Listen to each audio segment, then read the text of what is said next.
estudiante que quiere ingresar a medicina, por ejemplo, tiene que inscribirse, por ejemplo, en la Universidad de Cuenca, en la Universidad Central, en la Universidad de Guayaquil.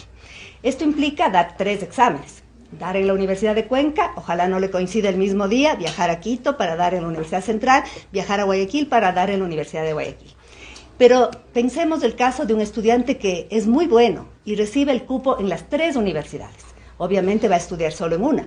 Digamos que este estudiante elige estudiar en la Universidad de Cuenca. Nosotros le asignamos el cupo, pero las otras 2 universidades también le asignan el cupo porque el estudiante aprobó. El estudiante va a estudiar solo en una. Eso significa que los 2 cupos que fueron asignados a él en la Universidad Central o en la Universidad de Guayaquil se pierden. Se pierden porque él no va a estudiar ahí realmente. ¿Cómo va a hacer el Estado entonces para controlar esta situación? Otra pregunta que nosotros teníamos a la CENESID es, si un estudiante está en la Universidad de Cuenca, ha sido admitido, pero pierde, eso significa que pierde la gratuidad. Ustedes saben que la universidad pública es gratuita, por lo tanto uno tiene derecho a esa gratuidad, pero cuando el estudiante pierde ya no tiene derecho a esa gratuidad. Pero digamos que pierde el semestre en la Universidad de Cuenca y luego se cambia a la Universidad Central el siguiente año. Pero la Universidad Central no puede saber que ya estuvo en la Universidad de Cuenca y por lo tanto le vuelve a dar gratuidad en la Universidad Central, lo cual sería ilegal. Fíjense, esas son solo 2 pequeñas muestras de un montón de inquietudes que han surgido respecto a descentralizar el examen. Hay algunas universidades, como por ejemplo la SPOL, que ya tenía un proceso de admisión propio, pero que ahora quiere llevar el proceso sola. Es decir, si nos dan esta competencia, pues dennos la total. Hay otras universidades que han planteado, no estamos preparadas, queremos que la CENESID siga tomando un examen centralizado. Y hay otras universidades que están en un punto medio que dicen, a ver, soltar todo es un absurdo por estas contradicciones que estamos viendo que se van a producir, pero más bien podríamos hacer quizá un consorcio de universidades del sur, quizá podríamos...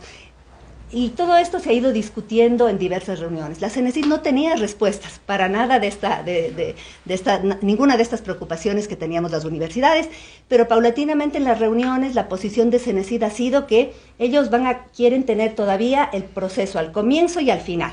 Es decir, ellos van a registrar o pretenden registrar a todos los estudiantes, registran a todos los que quieren aspirar a la educación superior y ahí en ese registro obviamente cada quien dice a qué universidad pretende ir. Pretende digo porque como ya hemos hablado en otras ocasiones, el número de cupos no ha aumentado.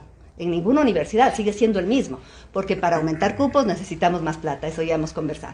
Entonces, CENESID quiere tener una plataforma para registrar a los estudiantes, trasladar solo el examen a las universidades, es decir, la parte más complicada, es la parte más difícil porque hay que garantizar todas las condiciones para que sea un examen transparente, para que no se filtre, para que todo el mundo esté contento con lo que se ha tomado, para que no esté ni muy difícil ni muy fácil, en fin, toda esta parte nos trasladan a nosotros y ellos asignan el cupo, CENESID.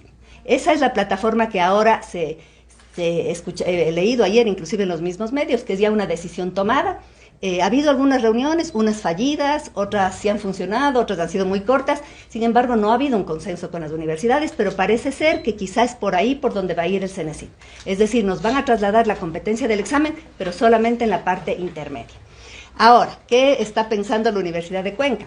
A nosotros nos parece que es un error haber soltado, haber descentralizado todo un proceso que ya venía funcionando en lugar de haberlo mejorado. Nosotros sí pensamos que había que mejorar, había muchos problemas que tenía este examen, los tiempos, por ejemplo, ahora justamente se ha tomado tan tarde el examen que el primer ciclo va a empezar un mes después que todo el resto de la universidad y eso implica que tendrán que trabajar los sábados, en fin, eso no está bien, esas cosas había que corregir. Sin embargo, soltar todo tampoco es la solución. Nosotros estamos analizando diversas posibilidades. Una es hacer un examen con un grupo de universidades, podría ser una posibilidad. Otra que estamos planteando es hacer un proceso de nivelación más abierto para todos los aspirantes y después de esa nivelación, quien apruebe la nivelación, pues entra a los cupos que la universidad oferta.